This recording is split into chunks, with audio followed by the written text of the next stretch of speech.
वाराणसी में गुरुवार को मिली कोरोना जांच रिपोर्ट के अनुसार 3 कोविड संक्रमित मरीज मिले हैं। बीते 24 घंटे में कोरोना से किसी मरीज की मौत नहीं हुई है। गुरुवार को होम आइसोलेशन से 12 मरीजों को छुट्टी मिली है। वाराणसी में तीसरी लहर में अब तक 15,107 पॉजिटिव मरीज मिल चुके हैं।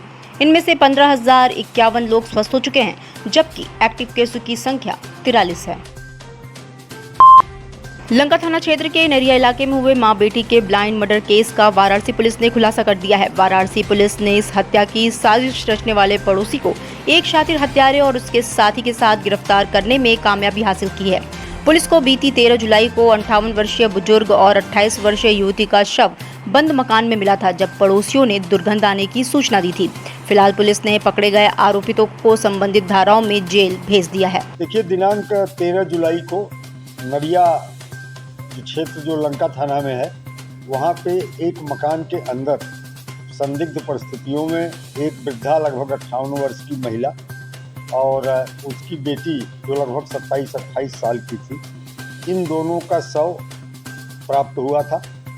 और चूँकि शव काफ़ी पुराना हो चुका था, तो तत्काल कोई विजिबल चोट के निशान समझ में नहीं आ रहे थे और ऐसा लग रहा था कि किसी ब्लंट ऑब्जेक्ट से चोट पहुंचा के हत्या की गई होगी और काफ़ी शरीर जो है सड़ गल सा गया था। और जब हम लोगों ने वहां आसपास घटनास्थल का बारीकी से निरीक्षण किया, तो 2 तारीख तक के अखबार पढ़े गए थे। 3 तारीख का अखबार यथावत घर में पड़ा था, जिससे एक अंदाज़ा हम लोगों को लगा कि ये घटना 3 की रात की होगी। और पुलिस के लिए बहुत ही चैलेंजिंग मर्डर केस था। एक तो ब्लाइंड था, दूसरा दोनों मृतकाओं के आसपास के जितने लोग थे वो सभी हत्या के संदिग्ध के रूप में प्रतीत हो रहे थे और मृतका को जानने वाले लोगों का भी शक उन सभी लोगों पर था। प्रोडक्ट खरीदने और लाभ कमाने के नाम पर ऑनलाइन फ्रॉड करने वाले 2 शातिरों को वाराणसी साइबर क्राइम पुलिस ने गिरफ्तार किया है। वाराणसी साइबर क्राइम थाने की पुलिस ने चौबेपुर के शिवदशा निवासी वंश नारायण सिंह की तहरीर पर उक्त कार्रवाई की है। फिलहाल पकड़े गए आरोपितों को संबंधित धाराओं में जेल भेज दिया गया है।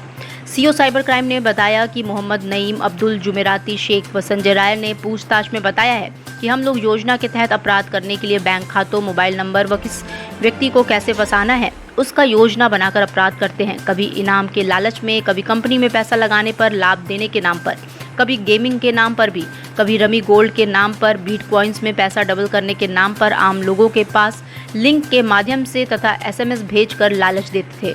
और एक संजय राय, उत्तर भिवनाथ राय, राहुल बाजार, पांडेपुर, थाना लालपुर, वाराणसी के रहने वाले हैं। उन लोगों के गिरफ्तारी से जो है मामले का खुलासा हुआ और भी इन लोगों के नाम प्रकाश में आए तथा उन लोगों के पास से जो है 6 mobile, 14 chequebook, 17 SIM card, 1 laptop और 1 मोटरसाइकिल भी जो मुकदमे के पैसे से खरीदी गई है बरामद हुई।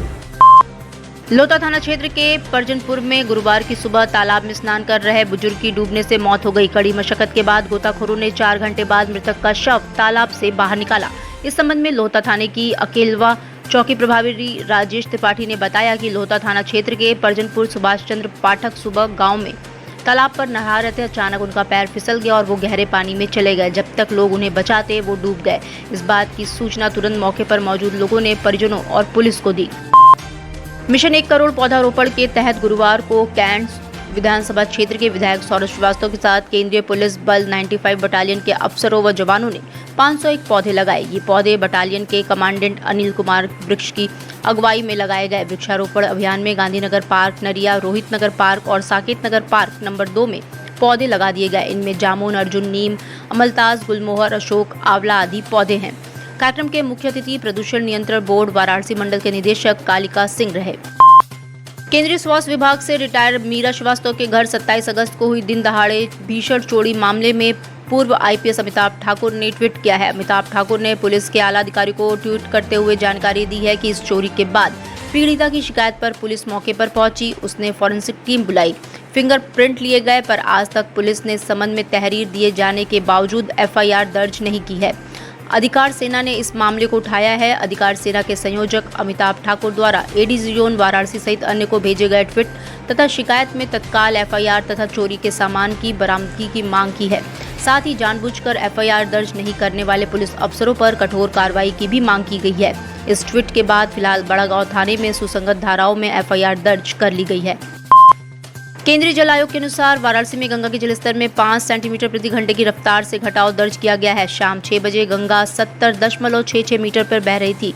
वहीं गंगा के पानी में तेजी से उतरने से तटवर्ती इलाकों में दुश्वारियां बढ़ गई हैं। गंगा से आई गई गाद और मिट्टी से तटवर्ती इलाकों में लोगों को दिक्कतों का सामना करना पड़ रहा है। 80 घाट को जाने वाले रास्ते से गंगा उतार कर घाट की तरफ लौट चुकी हैं, पर मिट्टी कीचड़ से इस रास्ते पर फिसलन का डर बना हुआ है। ऐसे में यहां रहने वालों को दुश्वारियों का सामना करना पड़ रहा है। स्थानीय लोगों ने प्रशासन से जल्द समस्या के समाधान की गुहार लगाई है।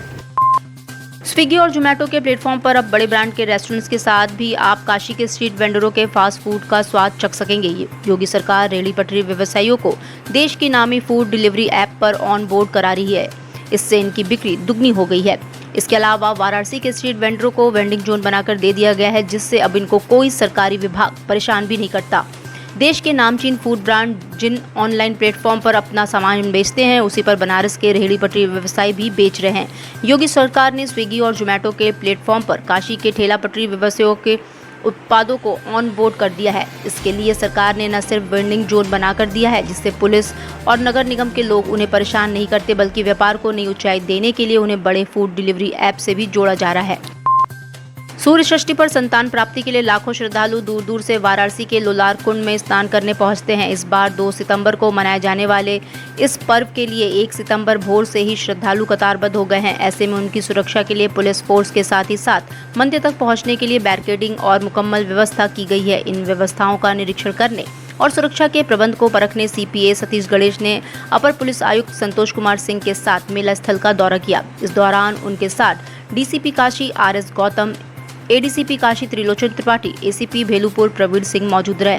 उन्होंने एसीपी भेलूपुर को क्राउड कंट्रोल के लिए बैरिकेडिंग के पहले होल्डिंग एरिया बनवाने का निर्देश भी दिया।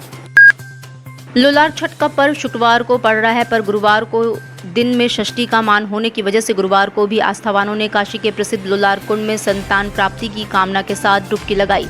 सूर्य षष्ठी या लोलार छठ का स्नान आज रात 12 बजे से शुरू हो जाएगा, जिसके लिए भोर से ही महिलाएं और श्रद्धालु कतारबद्ध हो गए हैं। लोग अपनी बारी के लिए पहले से ही जगह ले चुके हैं और लगातार आस्थावानों का मंदिर परिसर में दर्शन और स्नान के लिए पहुंचना हो रहा है। इस संबंध में मनुलालकेश्वर महादेव मंदिर के उप महंत अवशेष पांड्या ने बताया कि लखा मेले में शुमार लोलार छठ का पर्व कल मनाया जाएगा, पर तीज के पर्व से ही यहाँ संतान प्राप्ति के सुख के लिए स्नान शुरू हो जाता है।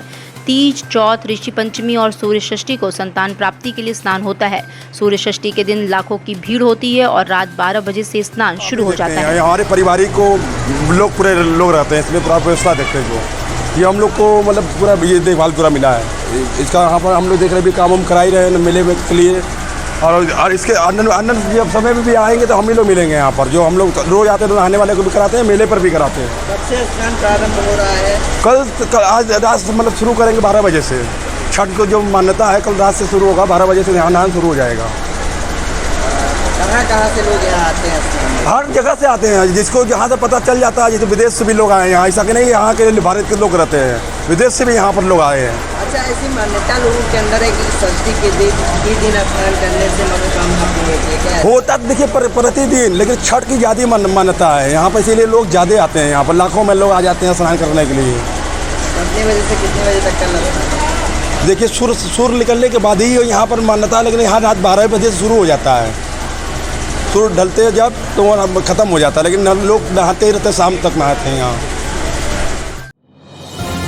डिजिटल इंडिया का digital new platform live VNS पिछले 7 वर्षों से बनारस की सेवा में। पाइए बनारस के कोने कोने की खबर निष्पक्षता के साथ लाइव वीएनएस से। बनारस की ताज़ा तरीन खबरों के लिए प्ले स्टोर से डाउनलोड कीजिए लाइव वीएनएस ऐप या फॉलो कीजिए लाइव वीएनएस को सोशल मीडिया पर।